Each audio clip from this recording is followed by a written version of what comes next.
경찰 특수단이 계엄 당시 비화폰 서버와 국무회의 CCTV 영상을 확보하면서 수사가 새로운 국면에 들어선 모양새입니다. 어제 윤 전 대통령 5차 공판에서는 비화폰 서버 압수수색 영장 발부를 두고도 공방이 벌어졌습니다. 관련 내용들 허주연 변호사와 함께 짚어보겠습니다. 변호사님 연결되어 있으시죠? 네, 허주연입니다. 네, 변호사님 안녕하십니까. 경찰이 경호처로부터 비화폰 서버 기록을 분석을 하니까 통화 내역이 원격 삭제된 흔적이 나왔다. 무슨 이야기입니까?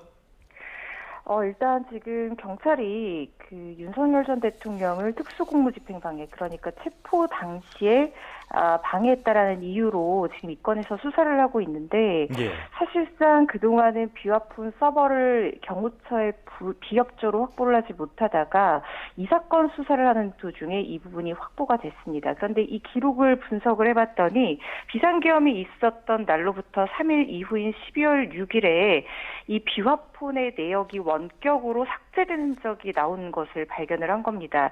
윤석열 전 대통령과 홍장원 전 국정원 1차장뿐만 아니라 김봉식 전 서울청장과의 통화 내역 등 주요 관련 인물들의 이 통화 내역이 삭제된 흔적이 나온 건데요. 원래 비화폰 같은 경우에는 보안을 위해서 이틀마다 한 번씩 삭제가 되도록 되어 있지만 이 부분은 누군가가 의도적으로 삭제를 한 흔적이 나왔던 부분이 있기 때문에 이게 특히 12월 6일이라는 시점과 맞물려서 증거 인멸과도 관련이 있는 부분이어서 주목받고 있습니다. 네. 한 전 총리와 이상민 전 장관은 사전에 계엄을 몰랐다 등의 취지로 진술을 했는데 경찰이 CCTV 영상을 통해서 유의미한 다른 증거를 확보했다 이런 또 주장을 하기도 했습니다. 어떻게 지금 보고 계십니까? 한 전 총리와 CCTV 관련한 부분을 질문을 하신 겁니까? 제가 질문이 정확하게 잘 안 들려서요. 네. 한덕수 전 총리와 이상민 전 장관이 지금까지는 사전에 계엄을 몰랐다 이런 취지로 진술을 해오지 않았습니까? 그런데 경찰이 CCTV 영상을 확보한 것을 보면 지금까지 진술과 배치되는 부분을 확인했다 이렇게 전하고 있는데 이건 어떻게 보고 계세요?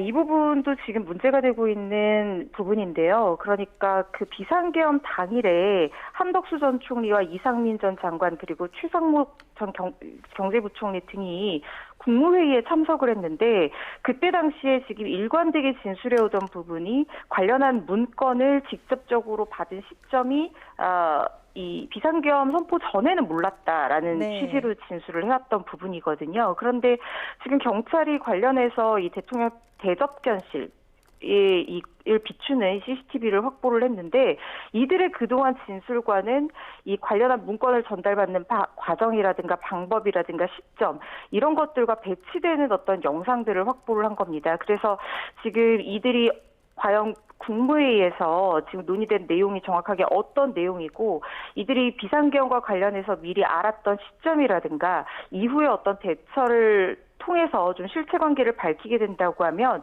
이들이 내란죄에 어떤 역할을 했고 공모한 사실이 맞는지 아닌지 등을 가지고 혐의점을 특정할 수가 있는 부분이거든요. 그래서 이 부분 역시 지금 소환해서 정확한 이 CCTV 영상 내용과 이들의 진술을 비교 대조하는 그런 조사가 이루어진 상황입니다. 알겠습니다. 이번에는 윤 전 대통령의 5차 공판으로 한번 가보도록 할까요? 대선 전에 마지막으로 열린 재판인데요. 증언에서 당시 국회 병력을 출동 지시한 여단장 증인으로 나왔다고 하는데 어떤 진술이 있었습니까? 굉장히 눈에 띄는 진술은 유리창을 깨서라도 들어가라 그리고 도끼로라도 부수고 들어가라라는 지시를 곽종근 전 사령관으로부터 받았다라는 부분입니다. 사실 그동안 윤석열 대통령은 이런 지시가 있었다는 사실에 대해서 부인을 해왔고 이 부분은 결국에는 국헌문란의 목적이라는 내란죄의 주요 요증 사실과도 직결되는 부분이거든요.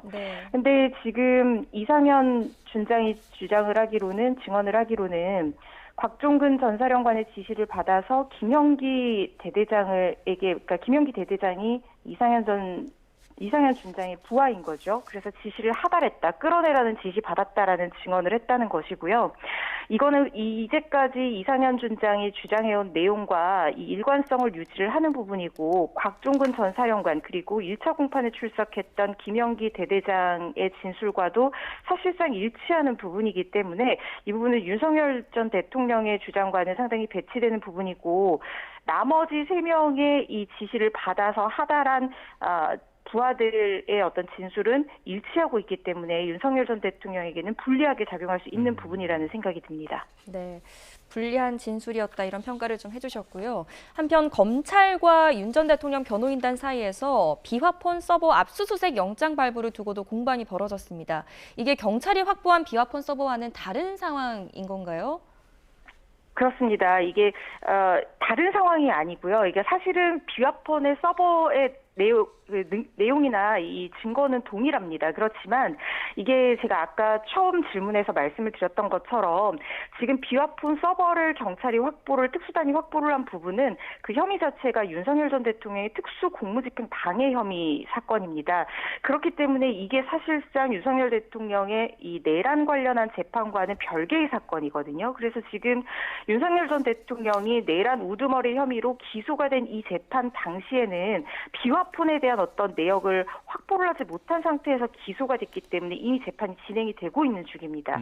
그렇다고 하면 재판 도중에는 더 이상 검찰이 우리가 기존에 생각하는 것처럼 강제 수사를, 그러니까 뭐 압수수색 영장을 청구해서 발부받는 이 강제 수사를 진행을 할 수가 없게 되는 것이고, 재판부에서 직권으로 영장을 발부를 해서 이 증거를 끌어와야 되는, 그래서 증거 능력을 부여해야 되는 그런 절차들이 있는 것이거든요. 그래서 이 부분에 대해서 검찰이 이 관련한 증거 자료를 윤석열 전 대통령의 내란 우두머리 혐의 재판에서도 사용할 수 있게 해달라라고 요청을 한 부분이 있고, 이 부분에 대해서 어제 재판에서 이 변호인 측과 증거 채택 여부를 두고 공방을 벌였던 그런 부분입니다. 네, 알겠습니다.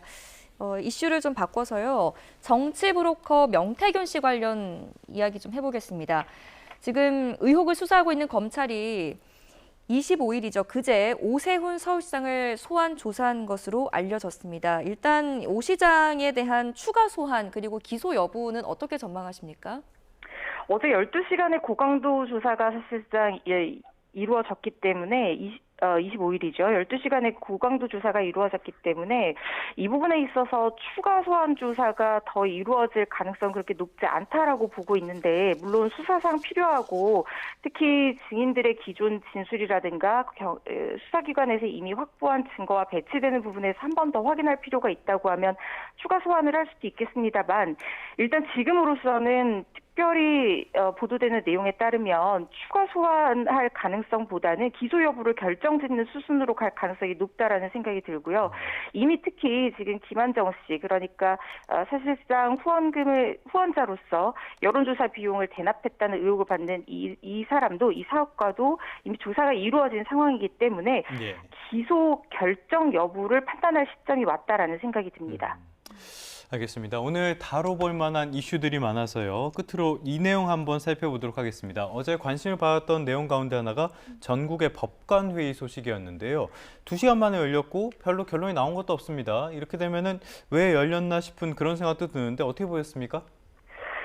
이게 이제까지 이 법관 대표회의가 열리게 된 과정까지 굉장히 여러 가지 우여곡절이 있었는데요. 예. 어쨌든 회의를 열기로 하는 것조차, 그러니까 임시회의이기 때문에 어떤 일정한 정족수가 있어야지 개최가 되도록 되어 있는데, 이 부분에 대한 어떤 의결이 있었기 때문에 열리게 된 상황이다라는 생각이 들고요. 다만 이게 지금 임시회의를 속행한다는 것이 상당히 이례적이기는 한데요.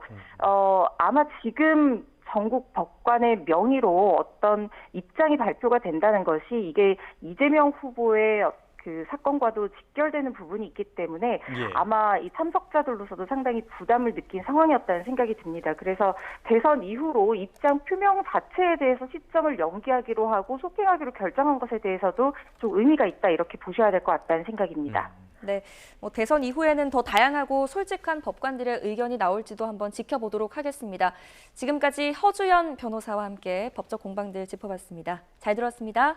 감사합니다.